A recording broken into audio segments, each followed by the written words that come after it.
میں نے گھبرا کر پوچھا کیا ہوا ہے؟ تب وہ زاروں قطار روتے ہوئے میرے گلے لگ گئی اور پھر ایسی خبر سنائی کہ میری جان نکل گئی۔ کہنے لگی انس نے مجھے طلاق دے دی ہے، انہوں نے یہ شادی مجبوری میں کی تھی، وہ خوش نہیں تھے، اس لیے موقع ملتے ہی انہوں نے مجھے طلاق دے کر اپنے گھر سے نکال دیا ہے۔ اپنی بہن کی خوشی کی خاطر انہوں نے تو شادی کر لی تھی، لیکن وہ اسے نبھانا نہیں چاہتے تھے۔ پھر دوست کی بات سن کر میری حالت خراب ہو گئی۔ ایک باپ کی جگہ باپ بن کر بہن کو رخصت کرنا بہت مشکل کام تھا۔ اس کی شادی کی ناکامی کو میں اپنی ناکامی سمجھ رہی تھی، کیونکہ میں نے ہی صحیح لڑکے کا انتخاب نہیں کیا تھا۔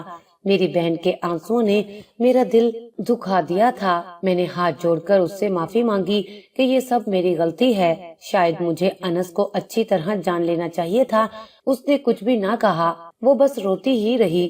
اماں کہنے لگی کہ ابھی اور اسی وقت جا کر پتہ کرتے ہیں کہ ہماری بیٹی کے ساتھ ایسا کیوں کیا ہے انس نے۔ لیکن اس سے پہلے ہی فردوس نے اماں کا ہاتھ پکڑ لیا اور کہنے لگی ان کے گھر جانے کی کوئی ضرورت نہیں ہے، میں نہیں چاہتی کہ وہ آپ لوگوں کے ساتھ بدتمیزی کرے، کیونکہ اس نے میرے ساتھ بھی بہت برا سلوک کیا ہے اور اس نے مجھے بد کردار بھی ٹھہرا دیا ہے۔ وہاں جا کر سوائے ہماری بدنامی کے اور کچھ نہیں ہوگا۔ میں نے حیرت سے پوچھا لیکن اس نے تمہیں طلاق دی کیوں ہے؟ اگر تم اسے پسند نہیں تھی تو وہ شادی سے پہلے ہی یہ بات بتا سکتا تھا۔ اس نے تو شادی پر خوب خرچہ کیا ہے، پھر اس طلاق کے پیچھے کیا وجہ ہے؟ میری بات سن کر پھر دوست نے عجیب سی نظروں سے مجھے دیکھا اور کہنے لگی بتا تو چکی ہوں، یہ سب کچھ اس نے صرف اپنی بہن کی خوشی کی خاطر اسے دکھانے کے لیے کیا تھا، اور پھر مجھے طلاق دے کر اپنی بہن کے سامنے میرے کردار کو داغدار کر دیا ہے۔ میں نے اور اماں نے پھر دوست کو حوصلہ دیا اور ساری رات ہم تینوں خاموشی سے اپنی جگہ آنسو بہاتے رہے۔ کچھ دیر پہلے والا سکون پوری طرح ختم ہو گیا تھا اور ہمارے دلوں میں طوفان نے جنم لے لیا تھا۔ ایک بے چینی تھی جو مجھے کھائے جا رہی تھی۔ آخر انس نے اتنی گھٹیا حرکت کیسے کی تھی؟ وہ تو بہت ہی سلجھا ہوا اور سمجھدار لڑکا معلوم ہوتا تھا۔ ایسے کوئی مرد ایک ہی رات میں اپنی بیوی کو طلاق دے سکتا ہے؟ اگلی صبح یہ خبر سارے محلے میں پھیل گئی کہ آدھی رات کو فردوس طلاق لے کر واپس لوٹ آئی ہے۔ محلے والے ہمارے گھر آئے اور طرح طرح کی باتیں بنانے لگے کہ 10 سال کی بچی کی شادی کرو گے تو یہی سب ہوگا، مگر اندر کی بات میں اور اماں ہی جانتے تھے۔ اماں نے بڑی جلدی میں فردوس کی شادی کی تھی، اس لیے ہم چپ بیٹھے رہے تھے۔ لوگوں کی باتیں سن کر فردوس بہت ہی زیادہ دل برداشتہ ہو گئی تھی۔ اس نے خود کو کمرے میں بند کر لیا اور مجھ سے اور اماں سے وعدہ لیا کہ ہم میں سے کوئی بھی انس یا اس کے گھر والوں کی شکل بھی نہیں دیکھے گا اور نہ ہی کبھی ان لوگوں کا ذکر اس گھر میں ہوگا۔ فردوس کی حالت دیکھتے ہوئے میں نے اور اماں نے وعدہ کر لیا تھا۔ دوپہر کے وقت میرا منگیتر ایاز میرے گھر آیا اور وہ بھی سب کچھ جاننے کے بعد ہکا بکا گیا۔ کہنے لگا یہ کیسے ممکن ہے، میں جا کر بات کرتا ہوں، آخر کیسے وہ ہمارے فردوس کے ساتھ اتنا بڑا ظلم کر سکتے ہیں۔